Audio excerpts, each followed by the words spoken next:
2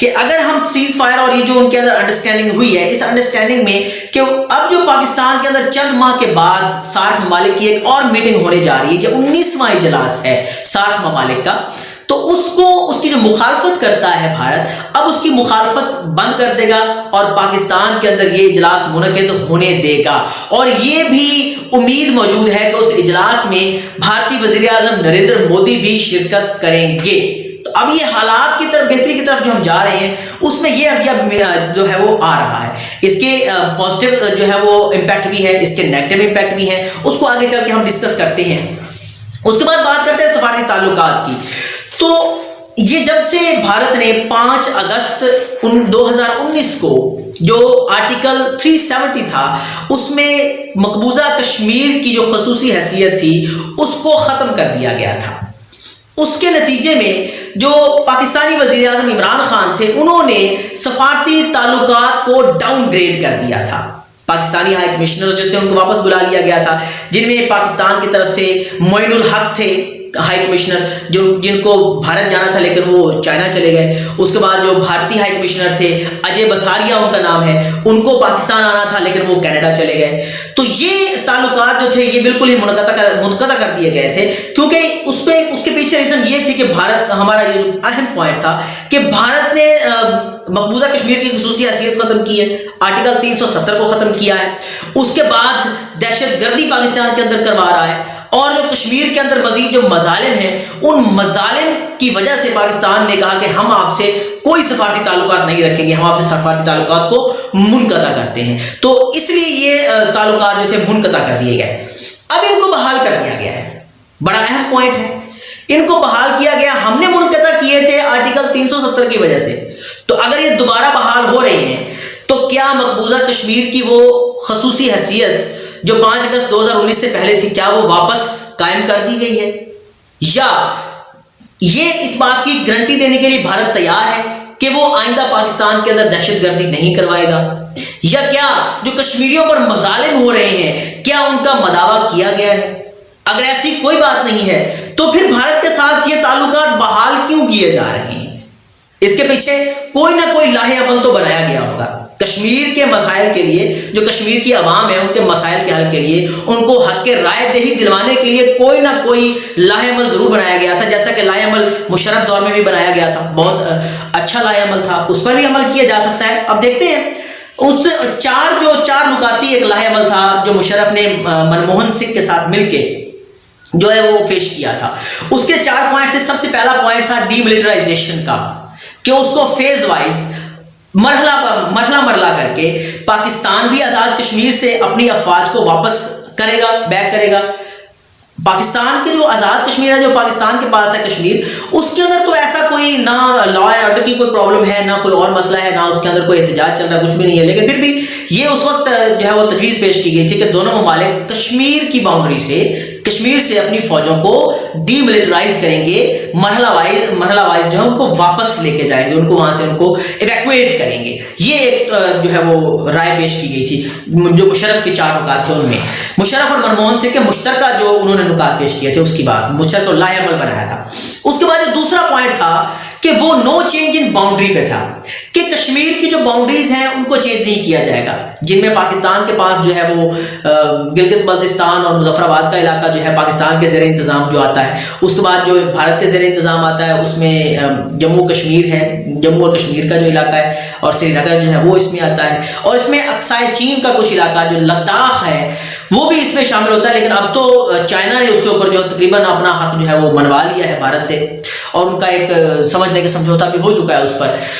تو یہ اس وقت یہ تجویز پیش کی گئی تھی کہ اس کی باؤنڈری کو چینج نہیں کیا جائے گا، یہ جیسے باؤنڈریز ہیں لائن آف کنٹرول کے دونوں طرف ویسی اس کی باؤنڈریز رکھی جائیں گی، اس کی باؤنڈریز میں کوئی رد و بدل نہیں کیا جائے گا، اور دونوں حصوں کے رہنے والے جو لوگ ہیں ان کو ایک دوسرے کے پاس آنے جانے کی اجازت ہوگی، ان کو ان کی جو ہے وہ ملنے کی آزادی ہوگی، آنے جانے کی آزادی ہوگی۔ تو یہ ایک تجویز، تیسرا جو پوائنٹ پیش کیا گیا تھا۔ اس کے بعد جو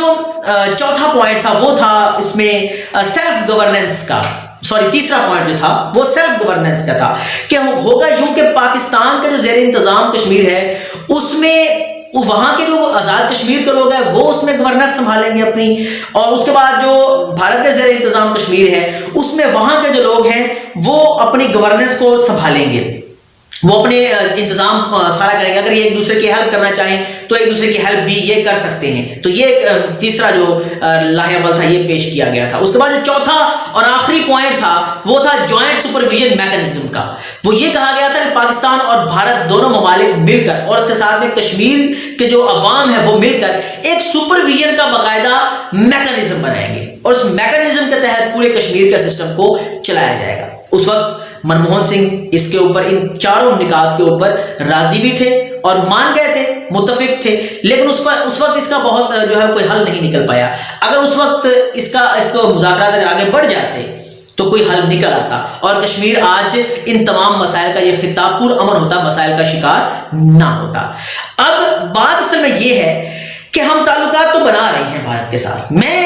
امن کے مخالف نہیں ہوں، امن ہونا چاہیے، مذاکرات ہونے چاہیے، امن کی میز پر بیٹھنا چاہیے، دائرہ کی ٹیبل پر بیٹھ کے مذاکرات ہونے چاہیے، بات چیت ہونی چاہیے، جنگ کی طرف نہیں جانا، جنگ نہیں ہونی چاہیے، جنگ کسی مسئلے کا حل نہیں ہے، جنگ ہمیشہ نقصان میں ہے، انسانیت کے فائدے میں نہیں ہے، تو جنگ کے ہم مخالف ہیں۔ لیکن ہم نے جس کے لیے احتجاج کیا تھا، احتجاجاً ہم نے بھارت کے ساتھ تعلقات، سفارتی تعلقات ختم کیے تھے، ہم نے سات ممالک کی جو اجلاس ہو اس کا ملتوی ہونا بھی، جو انہوں نے احتجاجاً اس کو ملتوی کروایا تھا وہ بھی ہم نے دیکھا تھا، تو اور سیز فائر کی وائلیشن بھی ہم نے برداشت کی ہے۔ اس کے بعد یہ سب کچھ اب بھی ویسا کا ویسا ہی ہے، لیکن پھر بھی ہمارے تعلقات اس کے ساتھ بننے جا رہے ہیں، ہمارے تعلقات ہمسایہ ملک کے ساتھ بہترین ہونے چاہیے، لیکن جس کارڈ پہ ہم نے گیم کھیلی تھی، جس پہ ہم نے احتجاج کیا تھا، وہ ہمارا مطالبہ پورا ہونا چاہیے تھا۔ تعلقات بنائیں لیکن اپنے مفادات اور اپنے مطالبات کو، ان کو نقصان میں جا کر نہیں۔ اگر میں ایک بات آپ کے سامنے کہنا چاہتا ہوں کہ اگر کوئی کشمیر کے اوپر خاص طور پر کوئی بھی سودے بازی کی گئی یا اس کے اوپر کوئی ایسا لاہے عمل لایا گیا جو کشمیری عوام کو قابل قبول نہ ہوا، تو عوام آواز اٹھائے گی، خاموش نہیں بیٹھے گی۔ انشاءاللہ دعا ہے۔ ابھی یہ جو معاملات ہیں یہ ابھی صرف ایک لاہے عمل کے طے ہونے کی مرحلے میں ہے، لیکن اس کے اوپر ابھی باقاعدہ طور پر کوئی عمل نہیں ہو پایا۔ سیز فائر ہو چکا ہے، اس کے اوپر کوئی اس کے میکانزم بنا دیا گیا ہے، اس کے اوپر کوئی وائلیشن اب نہیں ہو رہی ہے، باقی معاملات بھی آہستہ آہستہ ٹھیک ہو رہے ہیں، لیکن